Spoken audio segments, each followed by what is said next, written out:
अस्सलाम वालेकुम नाज़रीन, मुज़म्मिल सरवरदी के ऑफिशियल यूट्यूब चैनल के साथ मैं हूं मुज़म्मिल सरवरदी। उम्मीद है आप खैरियत से होंगे।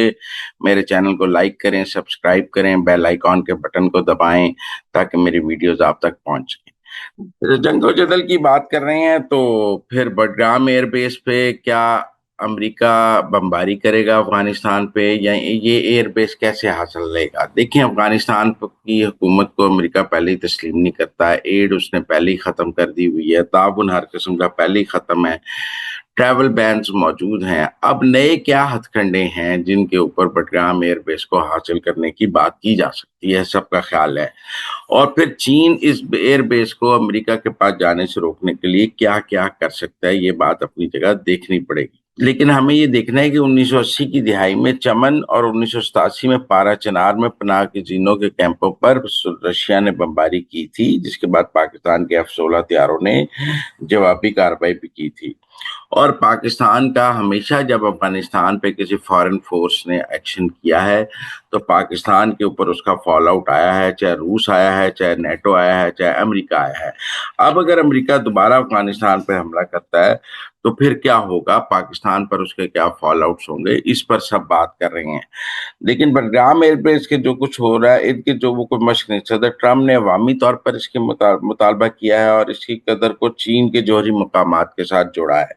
ये पाकिस्तान के लिए बराह रास्त फैलने वाले खतरात के साथ लापरवाही का इशारा है। सबसे ज्यादा फौरी तौर पर ओवर फ्लाइट के लिए दबाव और काबिल बनाने के लिए जो हमें बड़पीर तर्ज के सुनने के बाद तकरीबन हमने 1960 में अदा की कि यार रास्ता तो आप देखें ना, अमेरिका ने अगर अफगानिस्तान पर बमबारी भी करनी है तो वो एयर रास्ता तो मांगेगा ना उस बमबारी करने के लिए। हमने पहले भी रास्ता दिया अफगानिस्तान पर बमबारी वगैरह के लिए, 9/11 के लिए। क्या बडग्राम एयरबेस पे या अफगानिस्तान पे अगर अमेरिका दोबारा बमबारी करता है तो क्या पाकिस्तान को दोबारा रास्ता देना पड़ेगा? लिहाजा मैं ये समझता हूँ कि पाकिस्तान इस मामले से लाताल्लुक तो नहीं रह सकता। इस वक्त दुरुस्त है कि हमारे अफगानिस्तान से अच्छे ताल्लुकात नहीं हैं।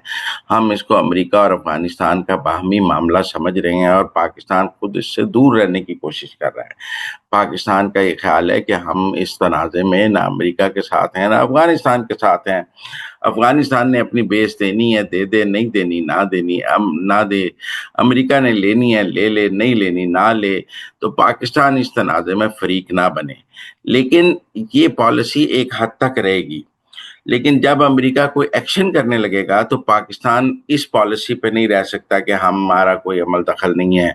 डायरेक्ट ज़ल्मा खलीलज़ाद और और अफगान तालिबान बात कर लें या तो अमेरिका और वो बात कर लें या दोहा में कतर फैसिलिटेट कर ले।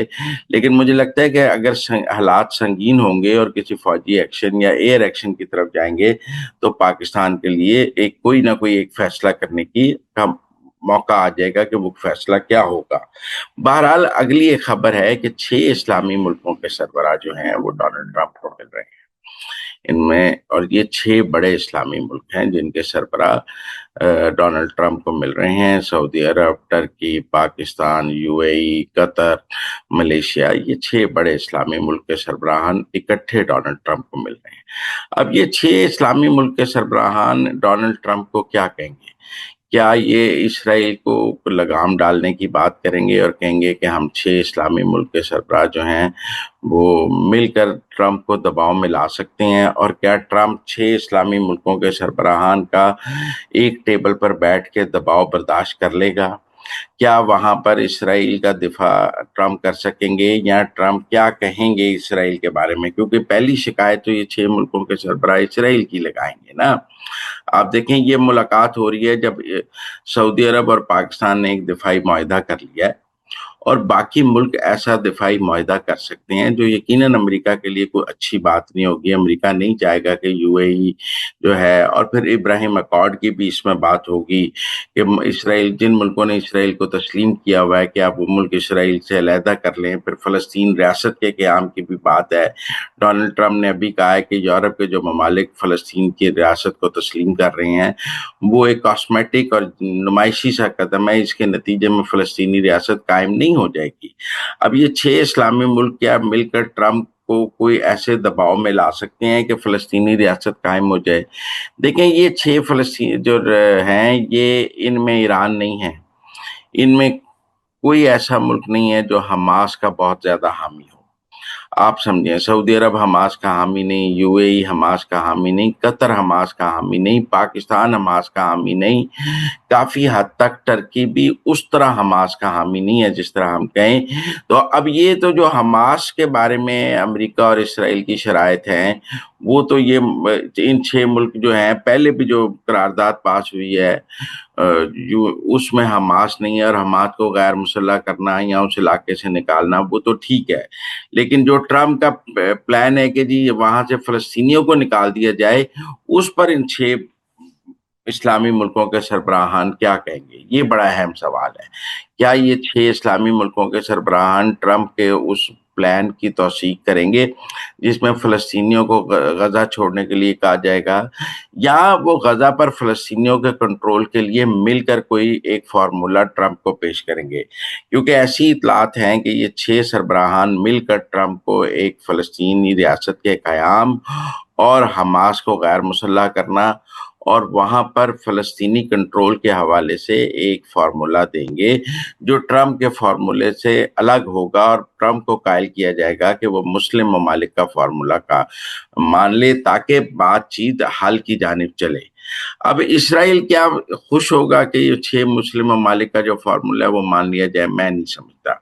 इसीलिए मेरा ख्याल है सऊदी अरब ने पाकिस्तान के साथ एक डिफेंस डील दायर की है, पहले की है यूएन जनरल असेंबली के इजलास से पहले, यूएन में फलस्तीन के ऊपर होने वाली कॉन्फ्रेंस से पहले, ताकि अमेरिका को ये बताया जा सके कि अगर वो बहुत ज्यादा इसराइल की तरफ जाएगा तो फिर मुस्लिम ममालिक के पास दीगर ऑप्शंस मौजूद हैं। मैं समझता हूँ ये जो 6 मुल्कों की सरबराही मीटिंग है डोनाल्ड ट्रंप के साथ, इसमें 2 लोग ही अहम हैं, वो हैं मोहम्मद बिन सलमान और शहबाज शरीफ, क्योंकि दोनों का एक डिफेंस पैक्ट भी मौजूद है। पाकिस्तान न्यूक्लियर ताकत है और सऊदी अरब खुद को ओआईसी का सरबराह और अरबों का सरबराह समझता है, अरबों का लीडर समझता है।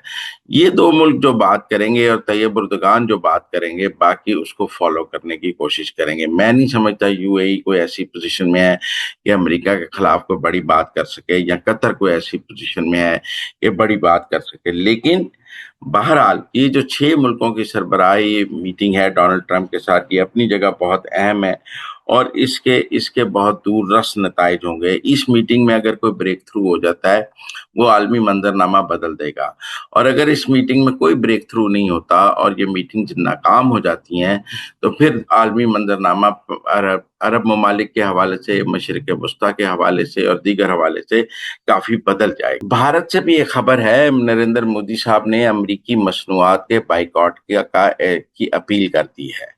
अमेरिका की जानिब से भारत पर बेदरपे पाबंदियां लगाई जा रही थी। इसके बाद मोदी ने अमरीकी मसनूआत पर पाबंदी, और उन्होंने कहा है कि हमें सिर्फ भारतीय मसनूआत इस्तेमाल करनी चाहिए। इसमें अब जो एप्पल का आईफोन है, या अमेरिका की और टेक इंडस्ट्रीज हैं, या अमेरिका की और आईटी प्रोडक्ट्स जो इंडिया में इस्तेमाल होती हैं, बुनियादी तौर पे इंडिया की हुकूमत ने अमेरिकन प्रोडक्ट्स के बाइकॉट की अपील कर दी है, क्योंकि इंडिया पर टैरिफ भी लगा हुआ है, फिर चाबहार पर भी सैंक्शंस हैं, फिर रशियन ऑयल लेने पर भी सैंक्शंस हैं। तो भारत बुरी तरह इस वक्त अमेरिकी सैंक्शंस का शिकार है।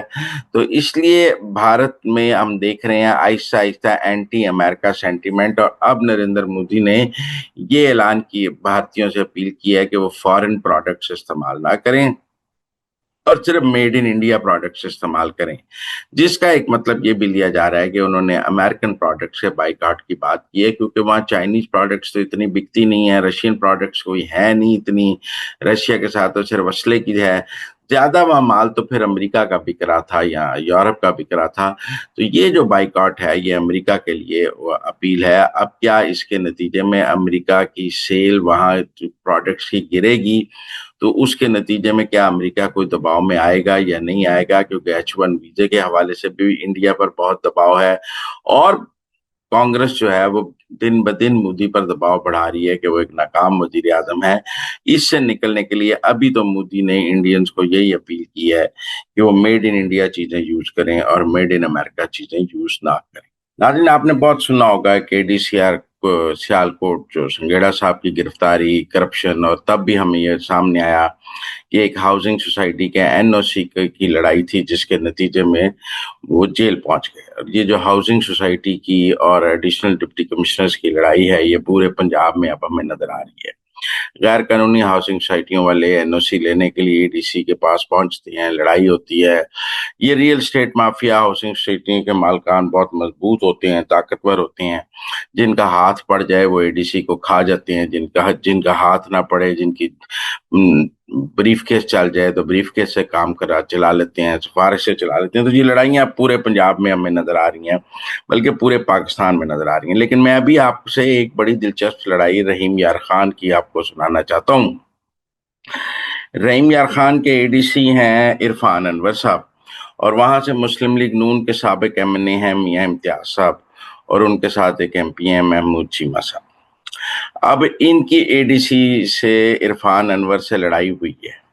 अब ये क्या लड़ाई हुई है? ये भी हाउसिंग सोसाइटियों पे लड़ाई है। एडीसी, मैं कोई एडीसी इरफान अनवर को बहुत मोमेन या कोई बहुत ईमानदार आदमी नहीं इस वीडियो में पेश करना चाहता। वो भी करप्ट हो गए उन्होंने, क्योंकि मियां इम्तियाज अहमद ने उन पर करप्शन के इल्जाम लगाए हैं और कहा है कि वो हाउसिंग सोसाइटियों से 1 करोड़ रुपए महीना मंथली लेते हैं। उनकी उसकी भी तहकीकात होनी चाहिए। लेकिन हुआ क्या है, अभी जो वाकया जेर बहस है, मैं उस पर बात करना चाहता हूँ। इस वक्त हुआ यह है कि मियां इरफान अनवर ने रहीम यार खान में कुछ गैर कानूनी हाउसिंग सोसाइटियों के खिलाफ एक्शन लिया। उनमें मियां इम्तियाज अहमद और उनके साथियों की 3 हाउसिंग सोसाइटियां भी आ गई। एक तो कोई बेनामी हाउसिंग सोसाइटी है उनकी, जिसका उन्होंने कोई नाम ही नहीं रखा हुआ और उसमें प्लॉट बेची जा रही हैं। पहले को ताज हाउसिंग थी, लेकिन अभी उसका कोई नाम रखें तो अप्रूवल होगी, कोई अप्रूवल नहीं। उस पर एक्शन लिया इरफान अनवर ने। एक को रॉयल गार्डन पे लिया और एक को गुलबर्ग एवेन्यू पे लिया। बुनियादी तौर पे इन 3 से लड़ाई शुरू हुई, जिनके मियां इम्तियाज अहमद साहब सिफारशी थे। वो मियां इम्तियाज अहमद साहब, इरफान अनवर ने इन 3 गैर कानूनी हाउसिंग सोसाइटी, मैं गैर कानूनी इसलिए कह रहा हूँ कि इनकी अप्रूवल्स नहीं है, इनकी सरकार ने मंजूरी नहीं दी हुई, सरकार से इनके पास एनओसी नहीं है, तो लिहाजा ये गैर कानूनी हो गए। उनके खिलाफ नोटिस दिए, एक्शन लिया, सील किए उनके दफ्तर इरफान अनवर ने। तो उस पर मियां इम्तियाज साहब को गुस्सा चढ़ा। उन्होंने पहले इरफान को फोन किए, फिर इरफान ने उनके फोन नहीं सुने। इरफान को ने फोन नहीं सुने तो वो 70-80 लोगों के साथ एडीसी के दफ्तर पहुंच। अब एक राय ये है कि वो इन हाउसिंग सोसाइटियों के मालकान और उनके हमायतियों के साथ गए। एक राय ये है कि वो अपने 80 कारकुनों के साथ, लोगों के साथ चले गए। उन्होंने जाके एडीसी को कहा, तू मेरा फोन नहीं उठाता, क्यों नहीं उठाता? उसने कहा, सर मैं, आप मेरे दफ्तर से चले जाएं। वहां तलख कलामी हो गई, थप्पड़ो थप्पड़ी हो गए, एक दूसरे से लड़ाई मार कुटाई हो गई। फिर दोबारा उन्होंने एडीसी के दफ्तर पर धावा बोला और उसकी कुर्सी जो है वो सड़क पर रख दी और कहा कि उन्हें सड़क पे ही बैठेगा जो बैठेगा। बहरहाल उस पर 2 पर्चे मियां इम्तियाज अहमद और कुछ नामालूम के खिलाफ दर्ज हो गए हैं और वो लड़ाई चल रही है। लेकिन ये हाउसिंग सोसाइटियों की लड़ाई जो है रहीम यार खान में बड़ी हिट हो गई है, और वहां भी हमें अब समझ नहीं आ रही कि मुस्लिम लीग नून के एक्स एमएनए मियां इम्तियाज जीतेंगे या एडीसी इरफान अनवर भी जेल में जाएंगे। क्योंकि पहले एक एडीसी संगेड़ा जेल जा चुके हैं, वो भी हाउसिंग सोसाइटी की लड़ाई थी। एक हाउसिंग सोसाइटी थी, उसके मालिक बहुत सीए वाले बहुत ताकतवर थे, उसके फेज 2 का एनओसी कहा जा रहा है नहीं दिया जा रहा था। और फिर उस हाउसिंग सोसाइटी की तरफ से गाड़ी और रॉलेक्स वगैरह एडीसी के पास थी, वो सुना फेज 1 में दी गई थी या फेज 2 में नहीं थी। तो इस तरह ये हाउसिंग सोसाइटियों और एडीसी की जो लड़ाई है ये बहुत आगे चल रही है। और इस वक्त रहीम यार खान जो है वो मैदान जंग बना हुआ है। एक तरफ तो सैलाब का मैदान जंग है और दूसरी तरफ हम देख रहे हैं कि एक और जो है वो हाउसिंग गैर, क्योंकि मरियम नवाज ने कहा है कि गैर कानूनी हाउसिंग सोसाइटियों के खिलाफ कार्रवाई की जाए।